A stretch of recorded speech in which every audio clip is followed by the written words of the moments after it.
Hello everyone, this is Pramila Yadav. CTET exam की CDP master series में हम लर्निंग का टॉपिक पढ़ रहे थे, जिसमें हमने ऑलरेडी 3 क्लासेस में हम लर्निंग डिस्कस कर चुके हैं।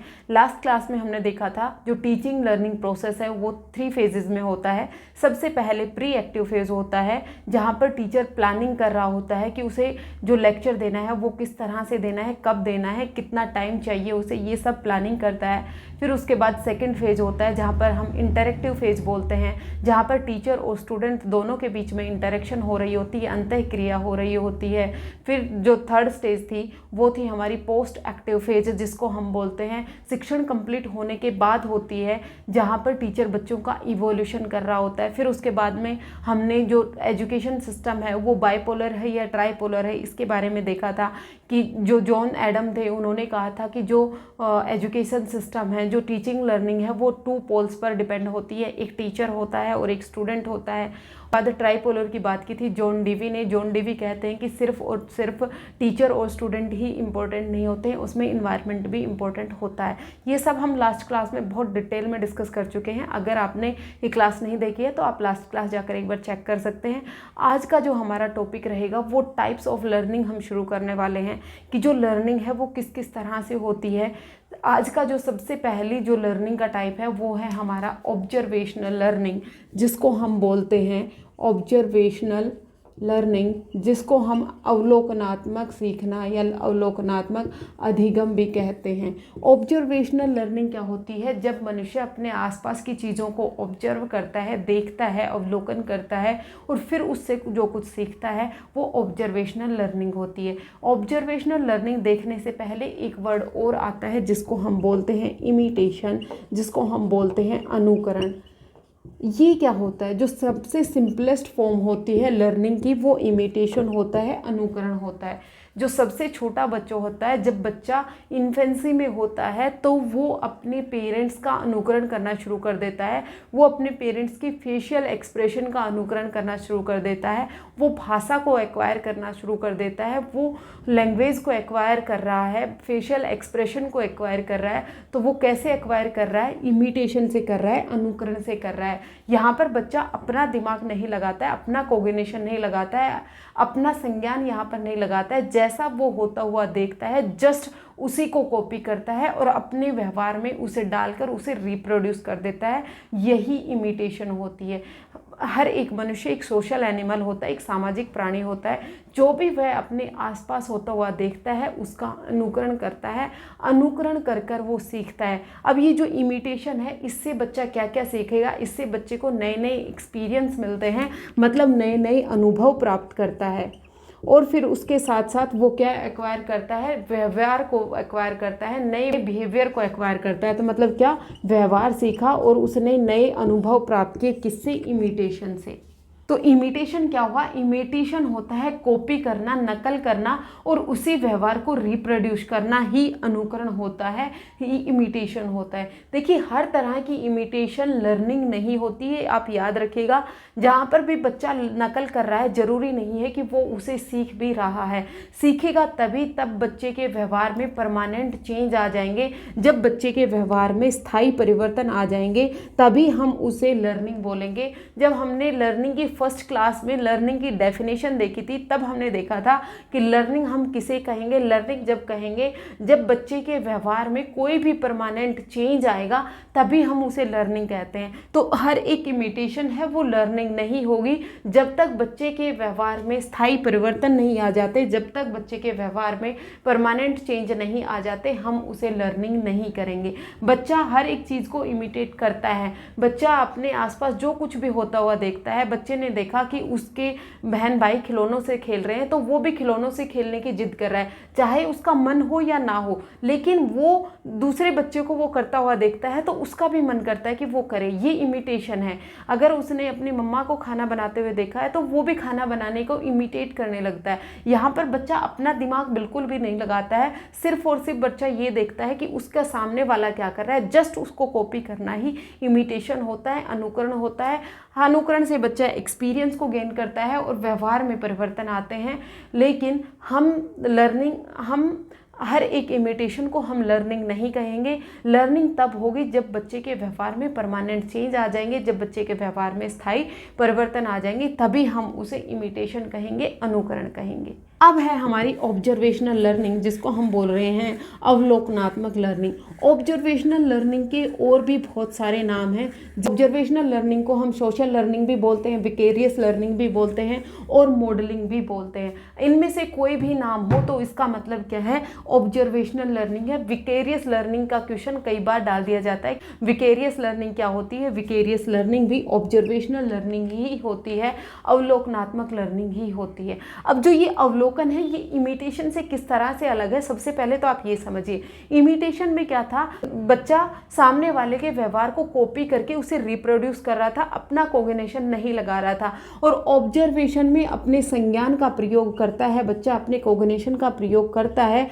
जो भी अपने सामने वाले को वो करता हुआ देख रहा है, जस्ट वो उसे कॉपी नहीं करता है, जो व्यवहार उसका वो अडेप्ट करना चाहता है वही वो उसको अडेप्ट करता है। ऑब्जर्वेशन वो उसी व्यवहार का करेगा जो उसे सीखना है। मतलब यहाँ पर बच्चा अपना दिमाग लगाता है कि उसे अपने सामने वाले से क्या सीखना है, वो वही सीखता है जो उसे सीखना है। एक स्टूडेंट ने देखा कि उसकी टीचर की हैंडराइटिंग बहुत अच्छी है, अब वो अपनी टीचर की हैंडराइटिंग को कॉपी करना चाहता है। तो बच्चा ये देखेगा कि मैम किस तरह से पेन पकड़ रही है, किस तरह से लेटर्स की फॉर्मेशन कर रही है, उनके बीच में गैप कितना रख रही है, ये सब बच्चा ऑब्जर्व कर रहा है, क्योंकि उसने गुड हैंडराइटिंग सीखनी है। अब बच्चा इन चीज़ों पर बिल्कुल भी ध्यान नहीं देगा कि टीचर ने पहना क्या है, टीचर गुस्सा करती है या नहीं करती है, टीचर किस तरह से बातचीत करती है, टीचर की जिस तरह से बात करती है, टीचर की ड्रेसिंग सेंस कैसी है। इन चीज़ों पर बच्चा बिल्कुल भी ध्यान नहीं देगा, क्योंकि ये सब चीज़ें बच्चे ने नहीं सीखनी है। बच्चे को क्या सीखना है, बच्चे को मैडम की हैंडराइटिंग सीखनी है, तो वो सिर्फ और सिर्फ हैंडराइटिंग पर भी फोकस करता है। ये होती है ऑब्जर्वेशनल लर्निंग। और इमिटेशन में बच्चा हर चीज़ को कॉपी करता है, किस तरह की ड्रेसिंग सेंस मैडम ने रखी है, किस तरह से मैडम बातचीत कर रही है, किस तरह से हैंडराइटिंग कर रही है, वो हर एक चीज़ को कॉपी करता है। वहाँ पर जो भी सामने मॉडल रखा हुआ है उसी को वो जस्ट कॉपी करता है, वहाँ पर अपना संज्ञान नहीं लगाता है। लेकिन ऑब्जर्वेशनल लर्निंग में क्या होते हैं, यहाँ पर बच्चा ऑब्जर्व करता है कि उसने क्या सीखना है, वो उसी को ही कॉपी करता है। जब भी बच्चा भाषा सीखेगा, जब भी बच्चा लैंग्वेज का एक्विजिशन करेगा और जो उसकी कल्चरल नॉर्म्स हैं, जो उसकी सांस्कृतिक जो भी नॉर्म्स हैं, उनको एक्वायर करेगा, तो बच्चा ऑब्जर्वेशन से करता है। जब बच्चा छोटा होता है तो वो ये ऑब्जर्व करता है कि उसके आसपास कौन सी भाषा बोली जाती है। बच्चा धीरे धीरे अवलोकन से, ऑब्जर्वेशन से वहीं की भाषा सीख जाता है। जो उसकी संस्कृति है, जो उसकी संस्कृति में किस तरह की वेशभूषा पहनी जाती है, किस तरह का खाना खाया जाता है, किस तरह से बातचीत की जाती है, किस तरह से सोसाइटी के साथ इंटरेक्शन किया जाता है, ये सब बच्चा कैसे सीखता है, ऑब्जर्वेशन से सीखता है, अवलोकन से सीखता है। जैसा वो अपने आसपास होता हुआ देख रहा है और जो उसे सीखना है, जो उसे अपने व्यवहार में मॉडिफिकेशन लाना है, वो ऑब्जर्वेशन से सीखना है। अगर कोई आपसे पूछ ले कि बच्चा भाषा और संस्कृति कहाँ से सीखता है, बच्चा लैंग्वेज और जो कल्चरल नॉर्म्स हैं वो कैसे एक्वायर करता है, बच्चा ऑब्जर्वेशनल लर्निंग से करता है, विकेरियस लर्निंग से करता है, सोशल लर्निंग से करता है, मॉडलिंग से करता है। सोशल लर्निंग का क्या मतलब हुआ, सोशल लर्निंग की हम बात कर रहे हैं। सोशल लर्निंग का मतलब हुआ कि कोई भी मनुष्य है, कोई भी बच्चा है, वो एक सोसाइटी में रहता है क्योंकि मनुष्य को एक सामाजिक प्राणी कहा गया है। मैन है वो एक सोशल एनिमल होता है, वो एक सोसाइटी में रहता है। बच्चा जिस भी तरह की सोसाइटी में रहेगा, बच्चा जिस भी तरह के समाज में रहेगा, बच्चा उसी की कुछ नॉर्म्स, वैल्यू, नियम, कानून, कायदे अपने आप में एक्वायर कर लेता है और वो उस सोसाइटी में एडजस्ट होने के लिए उन चीज़ों को फॉलो करता है। मतलब जो सोसाइटी से सीख रहा है, मतलब जो अपने आसपास के लोगों से सीख रहा है। सोशल में कौन कौन आ जाएंगे, उसकी फैमिली आ जाएगी, उसका परिवार आ जाएगा, उसके पीयर आ जाएंगे, जो भी उसके फ्रेंड्स हैं वो आ जाएंगे, उसके पड़ोसी आ जाएंगे, उसके नेबरहुड आ जाएंगे। ये सब कहाँ आते हैं, उसके सोशल सर्कल में आते हैं। इन सब से ही बच्चा सोशल लर्निंग करता है। इसमें स्कूल भी आ जाएगा, उसमें टीचर भी आ जाएंगे। ये सब बच्चे के लिए कहाँ आते हैं, सोसाइटी में आते हैं। इन सब से बच्चा क्या सीखता है, संस्कृति और समाज के बारे में सीखता है, सोशल वैल्यूज सीखता है, कल्चरल नॉर्म्स सीखता है और लैंग्वेज सीखता है। तो यहाँ पर बच्चा ऑब्जर्वेशनल लर्निंग के 4 स्टेप्स हैं, ये अब हम आगे डिस्कस करने वाले हैं। सबसे पहले बच्चा ऑब्जर्व करेगा, फिर रिटेनिंग करेगा और फिर उस बिहेवियर को रिप्रोड्यूस करता है। ये सब किसमें, ऑब्जर्वेशनल लर्निंग में आता है। अभी हम ये पढ़ने वाले हैं। अगर आपसे कोई ये पूछ ले कि ऑब्जर्वेशनल लर्निंग की सबसे पहले बात किसने की थी, बेंडूरा ने की थी। बेंडूरा ने सबसे पहले ऑब्जर्वेशनल लर्निंग की बात की थी, सोशल लर्निंग की बात की थी, विकेरियस लर्निंग की बात की थी, मॉडलिंग की बात की थी। तो ये आप याद रखिएगा कि कौन से साइकोलॉजिस्ट हैं जिन्होंने ऑब्जर्वेशनल लर्निंग की, अवलोकनात्मक लर्निंग की बात की थी, वो थे बेंडूरा। बेंडूरा ने देखा कि मनुष्य है वो एक सोशल प्राणी है, एक सामाजिक प्राणी है। वो किसी न किसी समाज में रहता है, किसी न किसी सोसाइटी में रहता है। उसी समाज और सोसाइटी में रहकर वो बहुत सारी चीज़ें सीखता है। हर एक चीज़ को हम फॉर्मल तरीके से नहीं सिखा सकते हैं। हर एक चीज़ बच्चा स्कूल में नहीं सीखता है। हर एक बच्चे को फॉर्मली बच्चा नहीं सीखता है। इनफॉर्मली भी बच्चा बहुत सारी चीज़ें सीखता है। जो बच्चा अपनी सोसाइटी से सीख रहा है, समाज से सीख रहा है, उसको क्या कहा, सोशल लर्निंग कहा, ऑब्जर्वेशनल लर्निंग कहा। अब ऑब्जर्वेशनल लर्निंग में हमने एक टर्म और यूज की है जिसको हम कह रहे हैं मॉडल। मॉडल कौन होता है? मॉडल कोई भी एक आदमी हो सकता है बच्चे का टीचर, हो सकता है बच्चे के पेरेंट्स हो सकता है बच्चे के ग्रैंड पेरेंट्स हो, कोई भी एक अडल्ट हो सकता है, कोई भी एक पर्सनैलिटी हो सकती है जिसको बच्चा ऑब्जर्व करता है, जिसको बच्चा कॉपी करना चाहता है। जहाँ पर बच्चा जिसके भी व्यवहार को सीखना चाहता है वही मॉडल होता है। तो मॉडल में कौन कौन हो सकता है? मॉडल में उसके टीचर्स हो सकते हैं, टीचर हो गया, उसके पेरेंट हो सकते हैं, उसके पीयर्स हो सकते हैं, कोई भी एक मनुष्य जिसको व्यवहार को वो कॉपी करना चाहता है। कोई हीरो हीरोइन हो सकता है। मॉडलिंग के लिए हिस्ट्री से भी कोई भी एक ग्रेट मैन हो सकता है, चाचा नेहरू हो सकते हैं, भीमराव अंबेडकर हो सकता है बाल गंगाधर तिलक हो सकता है भगत सिंह हो। कोई भी एक मनुष्य जो हिस्ट्री से हो सकता है, मैथोलॉजी से हो सकता है। भगवान श्री राम को कॉपी करने वाले बहुत मिल जाएंगे, राधा कृष्ण को कॉपी करने वाले बहुत मिल जाएंगे। मतलब कोई भी एक मनुष्य हो सकता है जिसको बच्चा ऑब्जर्व करना चाहता है, वही उसका मॉडल हो जाता है जिसको वो कॉपी करना चाहता है। अब हम देखते हैं कि जो ऑब्जर्वेशनल लर्निंग है इसके 4 स्टेप्स कौन कौन से होते हैं। ये सबसे ज़्यादा इंपॉर्टेंट है, बहुत बार यहाँ से क्वेश्चन उठाया जाता है। कई बार तो आपको ये 4 स्टेप्स ही पूछ लिए जाते हैं कि इनको आप एक सीक्वेंस में अरेंज करके दीजिए कि ऑब्जर्वेशनल लर्निंग में कौन कौन से स्टेप्स हैं जो यूज होते हैं। सबसे पहले क्या होती है? अटेंशन होती है। सबसे पहले अटेंशन होगी, फिर उसके बाद रिटेंशन होगी, फिर उसके बाद रिप्रोडक्शन होगा और फिर उसके बाद मोटिवेशन होना चाहिए। ये सीक्वेंस में ही आपको याद करने हैं। सबसे पहले क्या होगी? अटेंशन होगी, फिर रिटेंशन होगी, फिर उसके बाद रिप्रोडक्शन होगा और फिर उसके बाद क्या होगी? मोटिवेशन होगी। अच्छे से आप इसे याद कर लीजिएगा, यहाँ से क्वेश्चन बनने के चांसेस बहुत ज़्यादा होते हैं। बहुत बार ये क्वेश्चन रिपीट किया गया है। सबसे पहला स्टेप आता है अटेंशन। अटेंशन में क्या होता है? जो भी एक बच्चा या जो भी एक मनुष्य अपने एक मॉडल से जो भी कुछ सीखना चाहता है उसको वो अटेंशन देता है, उस पर वो ध्यान देता है कि वो उस तरह के काम किस तरीके से कर रहा है, उस पर क्या कर रहा है, वो अटेंशन दे रहा है। अटेंशन देने का मतलब क्या है? मान लीजिए कोई बच्चा एक क्रिकेटर बनना चाहता है, वो विराट कोहली जैसा क्रिकेटर बनना चाहता है, तो सबसे पहले वो ये अटेंशन देगा कि विराट कोहली किस तरह से बैटिंग करता है, किस तरह से अपने लेग्स का यूज करेगा, किस तरह से अपने हाथों का यूज कर रहा है, ये सब पर वो ध्यान देता है, इन सब पर वो अटेंशन देता है। और जब भी बच्चा अटेंशन देगा वो स्पेसिफिक उसी क्वालिटी पर अटेंशन देता है जिसे वो सीखना चाहता है, जिसे वो अपनी लाइफ में अपनाना चाहता है, उसी चीज़ को वो अटेंशन देता है। अभी भी हम मॉडल के कंप्लीट बिहेवियर को ऑब्जर्व नहीं करते हैं, कंप्लीट बिहेवियर को अटेंशन नहीं देते हैं। सिर्फ और सिर्फ बच्चा जब विराट कोहली जैसी बैटिंग करना सीख रहा है तो सिर्फ और सिर्फ वो उसकी बैटिंग पर ही फोकस करता है, बाकी की उसकी लाइफ में क्या हो रहा है, क्या नहीं हो रहा है, उस पर वो ध्यान नहीं देता है, वहाँ पर उससे कोई मतलब नहीं होता है। लेकिन अगर वो इन सब पर ध्यान देने लगेगा तो वो अपना जो मेन गोल है, जो वो मेन सीखना चाह रहा है, उससे वो पिछुड़ जाएगा। तो अटेंशन है वो हमेशा एक स्पेसिफिक एक टास्क पर होनी चाहिए कि बच्चा अपने मॉडल से क्या सीखना चाह रहा है, उस पर वो सबसे पहले क्या करता है? अटेंशन देता है, ध्यान केंद्रित करता है। फिर उसके बाद आता है रिटेंशन करना। रिटेंशन का क्या मतलब है? जो बच्चे ने देखा है, जो बच्चे ने ऑब्जर्व किया है, अब उसको याद रखना भी जरूरी है। मतलब यहाँ पर स्टोरिंग भी जरूरी है, मेमोरी में आपको स्टोर करना पड़ेगा जो भी उसने सीखा है, किस तरह से वो अपने लेग्स का यूज कर रहा था, किस तरह से वो अपने आर्म्स का यूज कर रहा था, किस तरह की बॉल पर वो 6 मार रहा था, किस तरह की बॉल पर वो 4 मार रहा था। मतलब ये सब चीज़ें उसे अपनी मेमोरी में स्टोर करके रखनी पड़ेंगी, याद करके रखनी पड़ेंगी।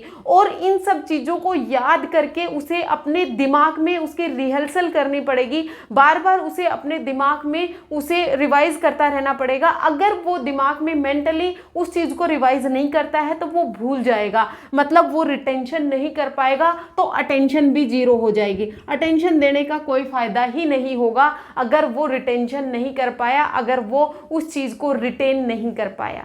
तो ये सब बच्चे को रिटेन करना पड़ेगा, माइंड में कुछ इमेज के थ्रू, कुछ सिंबल्स के थ्रू उन चीज़ों को स्टोर करके रखना पड़ेगा। बेंडूरा कहते हैं कि सबसे अच्छी ऑब्जर्वेशनल लर्निंग जब होगी जिन चीज़ों पर बच्चे ने अटेंशन दिया उन चीज़ों को अपने माइंड में ऑर्गेनाइज करके उसे स्टोर करेगा और उसे मेंटली रिहर्सल करेगा, तभी बच्चे में बेहतर तरीके से ऑब्जर्वेशनल लर्निंग हो पाएगी। उसके बाद आता है हमारा थर्ड स्टेप, जिसको हम कहते हैं रिप्रोडक्शन, या फिर इसको मोटर रिप्रोडक्शन भी कहा जाता है। रिप्रोडक्शन में क्या करेगा, बच्चे ने जिस बिहेवियर को रिटेन किया है, जिस बिहेवियर की इमेजिनरी सिंबल्स के रूप में जो उसने अपने दिमाग में स्टोर करके रखा हुआ है, अब उसको रिप्रोड्यूस करना है, अब उसको अपनी प्रैक्टिस में लेके आना है। इसके लिए 2 चीज़ों की ज़रूरत होती है। एक तो फिजिकल कैपेबिलिटी की ज़रूरत होती है, फिजिकल कैपेबिलिटी की ज़रूरत होगी, मतलब बच्चे का उतना सक्षम होना जरूरी है। मान लीजिए कि वो विराट कोहली जैसा बैट्समैन तो बनना चाहता है, लेकिन उसका जो बॉडी है वो इतनी डेवलप नहीं हुई है कि वो उस बैट को भी उठा सके, वो उस तरह से बैट का मूवमेंट कर सके। तो उसके लिए फिजिकल कैपेबिलिटी का होना जरूरी है। फिजिकल कैपेबिलिटी के साथ साथ उन एक्शंस को करना भी जरूरी है। यहाँ पर तो मेंटली रिहर्सल कर रहा था, अपने दिमाग में रिहर्सल कर रहा था, सिर्फ और सिर्फ यहाँ पर दिमाग में रिहर्सल ना होगा, यहाँ पर बच्चे को रिप्रोड्यूस करना पड़ेगा, एक्चुअल में एक्शंस करने पड़ेंगे, एक्चुअल में उसे प्रैक्टिस करनी पड़ेगी। प्लेग्राउंड पे जाकर उसे उसकी प्रैक्टिस करनी पड़ेगी, उसे जो चीज़ें याद हैं उनका यूज करना पड़ेगा कि किस तरह से बैट का यूज करना है, किस तरह से लेग्स का यूज करना है, किस तरह से आर्म्स का यूज करना है। ये सब बच्चा कहाँ करेगा, रिप्रोडक्शन में करेगा। और अगर उसका रिप्रोडक्शन बेहतर तरीके से हो पाया तो बच्चे को मोटिवेशन मिलेगा और वो उस काम को दोबारा करेगा। जब बच्चे को अभिप्रेरणा मिलेगी तो वो उस काम को बार बार रिपीट करेगा, और बार बार रिपीट करेगा तो बच्चा बहुत बेहतर तरीके से सीख पाएगा। अगर मोटिवेशन नहीं मिला तो वो जो लर्निंग है वो कहीं ना कहीं दब जाएगी। हमने देखा है कि बच्चे ये तीनों काम तो बहुत अच्छे से कर लेते हैं। बच्चों ने अटेंशन भी की, फिर रिटेंशन भी कर दी, फिर रिप्रोडक्शन भी कर दिया, लेकिन फिर उसके बाद बच्चे मोटिवेटेड नहीं रहे और वो इन सब चीज़ों को भूल जाते हैं। तो फिर इस लर्निंग का कोई फायदा नहीं हुआ। क्योंकि लर्निंग तो तभी होगी ना जब बच्चे के बिहेवियर में परमानेंट चेंज आ जाएंगे। तो परमानेंट चेंज आने के लिए बच्चे में मोटिवेशन का होना भी जरूरी है। जब बच्चे को मोटिवेशन मिलेगी तभी बच्चा दोबारा उस काम को करेगा। और मोटिवेशन भी हमारी आंतरिक होनी चाहिए, इंट्रिंसिक होनी चाहिए। इंट्रिंसिक मोटिवेशन वो होती है जब बच्चा उस काम को करके खुद खुश होता है, जिसे काम को करने में खुद को आनंद मिलता है, उसे किसी बाहरी मोटिवेशन की जरूरत नहीं होती है। एक्सट्रिंसिक मोटिवेशन जब होती है जब बच्चा किसी भी प्रशंसा के लिए काम करता है, किसी रिवॉर्ड के लिए काम करता है, कोई भी मार्क्स पाने के लिए काम करता है, लोग उसे शाबाशी देंगे, ये करने के लिए जब बच्चा कोई भी काम करता है तब वहाँ पर एक्सट्रिंसिक मोटिवेशन काम करती है, बाहरी अभिप्रेरणा काम करती है। लेकिन सबसे बेस्ट जो मोटिवेशन होती है वो इंट्रिंसिक होती है, आंतरिक होती है।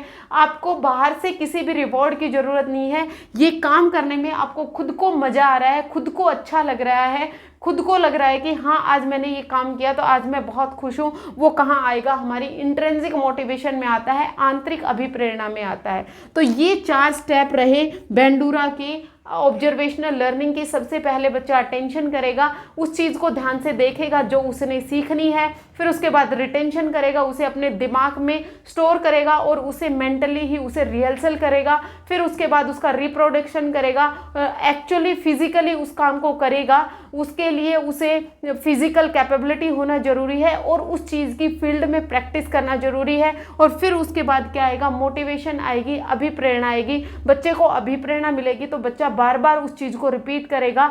ये सब एक मोटिवेशनल लर्निंग की साइकिल चलती रहती है। सबसे पहले बात बेंडोरा ने की थी। बेंडोरा ने कहा था कि बच्चा ऑब्जर्वेशनल लर्निंग से बहुत कुछ सीख सकता है। जब लैंग्वेज और कल्चरल नॉर्म्स की बात आती है तो सबसे बेहतर तरीके से बच्चा ऑब्जर्वेशनल लर्निंग से ही लैंग्वेज और कल्चरल नॉर्म्स को बच्चा सीखता है। हम ऑब्जर्वेशनल लर्निंग को अगर कंक्लूड करें तो सबसे पहले क्या है, सबसे पहले ऑब्जर्वर को, जो अवलोकन कर रहा है, उसे अपने मॉडल पर अटेंशन देनी पड़ेगी, अपना ध्यान केंद्रित करना पड़ेगा। फिर उसके बाद बच्चे ने जो भी ध्यान केंद्रित करके सीखा है उसे अपने माइंड में स्टोर करना पड़ेगा, उसका रिहर्सल करना पड़ेगा। फिर उसके बाद बच्चे को कुछ फिजिकल कैपेबिलिटी चाहिए होंगी ताकि वो उसे फिजिकली उसे रिहर्सल कर सके। फिर बच्चे में मोटिवेशन चाहिए कि बच्चा उस काम को बार बार रिपीट करे। ये सब है ऑब्जर्वेशनल लर्निंग। होप आपको ये क्लियर हो गया होगा। अगर आपको कोई भी डाउट होता है तो आप मुझे कमेंट सेक्शन में बता सकते हैं। आज के लिए इतना ही। Thank you very much.